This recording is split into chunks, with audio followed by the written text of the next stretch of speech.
इंसाफ दो, तालीम के कातिलों को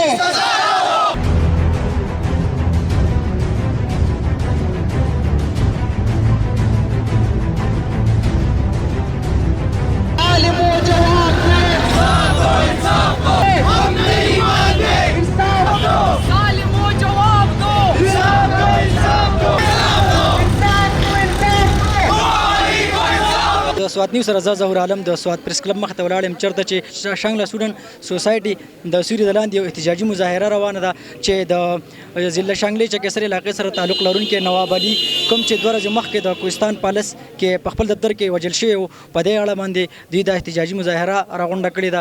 راځي چې دوی سوي په دې باره کې احتجاج دی باره کې موږ روي سره مطلب زموږ نواب علي صاحب ډیر یو سم سړی او ډیر یو عزتناک ډیر یو ښه فیملی سره تعلق ساتو.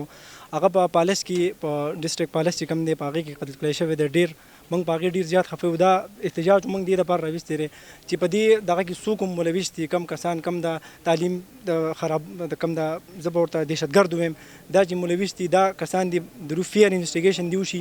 خاص کر ډي آی جي هزاره چې کوم د آی جي کے پی کې چې کوم دی وزیر اعلی شو هغو ته زموږ دا خواست دی چې فیر انویسټیګیشن دی وشي. خپل یو ټیم د دې ځای منعقد کړي اول ته دې ولګي په پالیس کې او په دې کې چې څومره کسان ملوث دي او هغو دي مطلب هغو له دې سزا ورکړلی شي.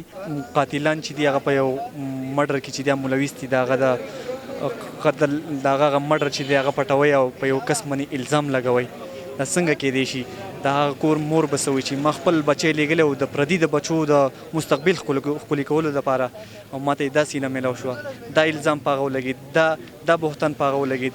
نو زموږ د خیبر پښتونخوا چې کوم آی جي دی، خیبر پښتونخوا چې کوم وزیر اعلی دی، هغه ته دا فل ډیمانډ دی چې نواب علي خان ته دې جسټس میلاو شي او د دې د فل پروف انویسټیګیشن وشي او د دې اختتام ته نواب علي خان صاحب چې دا یو ډېر فیر کس و او میرټ له به ترجیح ورکوله نو په اورېدو کې داسې راځي چې هلته د کلاس 4 برتیانې وي او نواب علي خان صاحب په میرټ باندې هغو برتیانې کولې او دې وجې نه هلته ځینې خلکو ته دا ناخوښه وه نو دا د هغه د شهادت یو سبب وګرځېدو.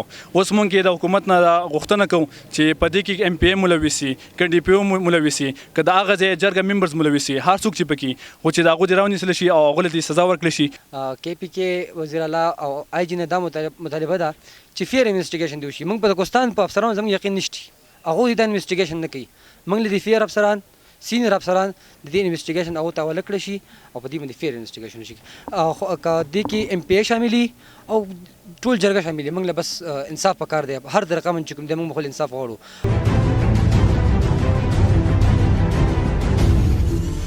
جی تاسو دا احتجاجي مظاهره وکړه په دې کې د سټوډنټانو دا وینا وه چې زر تر زره د نواب علي ته انصاف میلاو شي او که هغه ته انصاف میلاو نه شي تر هغې پورې به زموږ دا احتجاج جاري وي.